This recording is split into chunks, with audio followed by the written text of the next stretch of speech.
Summer's here, and so is dining al fresco. Whether you're hosting a laid-back lunch or planning a stylish outdoor dinner party, setting the mood is half the fun. All right, let's go to Vancouver for her top tips for chic entertaining, even on a budget. Susie Wall joins us once again. Susie, good morning to you. As always, get us started and remind everybody how we can shop today's segment. Scan that QR code. You can link through and shop the entire segment. Love it. Yeah. All right, let's go to Edmonton. First up is Lauren, and she says, "Hi, Susie. We're hosting 3 couples for a casual outdoor lunch in June on a budget. I'm hoping for a fun theme or general vibe to pull it together. In other words, help." I You've love got this. for Lauren a TMS Money Saver tip? Right off the top, I love that sound. Yes, and you know what it is? Cheap, cheerful, and nostalgic. Let's go right to our boards, and I will explain. Do you guys remember these old school chargers from when we were kids? They're basically like a Frisbee, anything. They can survive anything, these things, and I love the price point in these, $14 for 8. In the middle, get on Pinterest and search outdoor weddings. I'm telling you, that will help inform your just casual outdoor alfresco barbecue with your friends. And on the far right, EQ3 terracotta pot, $12.99. Just bang some of those rosemary plants or some basil bushes in there, and you know what? You're in Italy, and it's a party. There you go. There you go. All right, next, Janet from Langley writes, "I'm planning a housewarming dinner party and want a rural country feel, but our townhouse is new and modern. Is there a way to bring both styles together?" Absolutely. And you know what? First of all, look at that tablescape, right? Like, just decorate with vegetables if you don't want to spend money on expensive flowers. But let's go to our boards, and I've got some great ideas for her. I don't know about you guys, but I still love getting handed a drink with an ice sphere in it. I know they've been around for a few years, but I'm like, wow, the world is amazing. I have ice in my glass. In the middle, throw in maybe some berries or some lemon wedges in there for an extra pop. And on the far right, a modern low trough is a great thing to take. Maybe you've got it on your windowsill. Just bring it outside, and again, plant it with some herbs or some easy succulents, or just buy some BC apples and throw some of them in there. Just easy, country, outdoor, but also modern touches as well.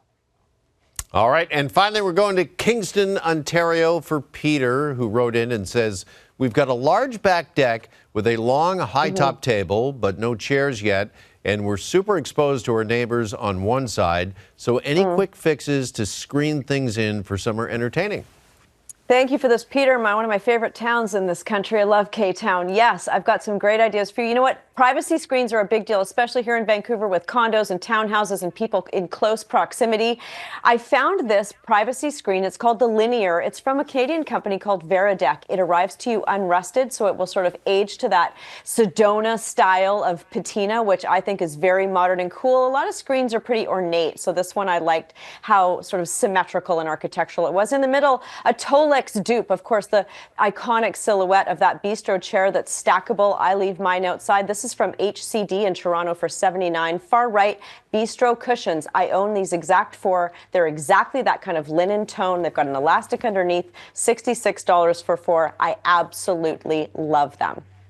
All right. If anything has caught your eye, just scan the QR code you see on your screen right now. Before we let you go, Susie, you'll be back with your Kevin Costner interview next week. Yes, I will. I caught up with Kevin and his co-executive producer on his new series called The West, Doris Kearns Goodwin, in LA just a few days ago. I'm going to set up this clip for you guys.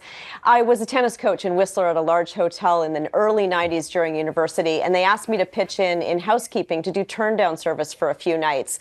What does that have to do with Kevin Costner? Well, I explained it to him. Have a look.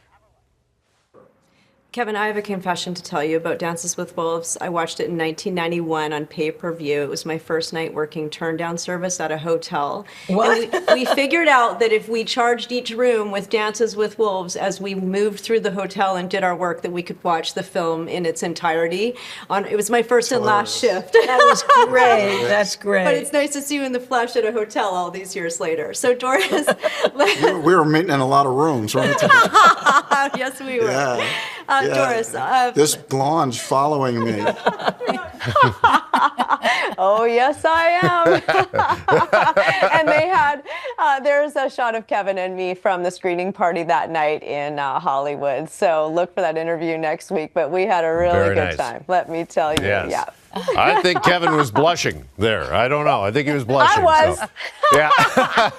All right, Susie, thank you as always. Appreciate it this morning.